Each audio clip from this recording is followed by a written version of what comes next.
Well, I'm currently standing by with the Judgment Day, and it appears that the OC has discovered a solution to the Rhea Ripley problem. No, they haven't discovered anything. All they've discovered is more problems. Now, they've got 8 problems. No, they've got 16 problems. No. They've got 99 problems, and they don't have a solution for any of them. They've solved nothing. Those clowns, I mean, it's nothing. What happened yesterday, what happens today, what happens tomorrow will always be the same. The OC will fall to the Judgment Day, and we will always rise. They think they found someone who can take on Mommy? No.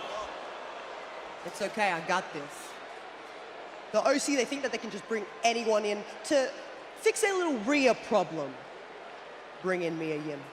Bring in the whole damn army and see if I care. No one compares to me. Now get out of my face.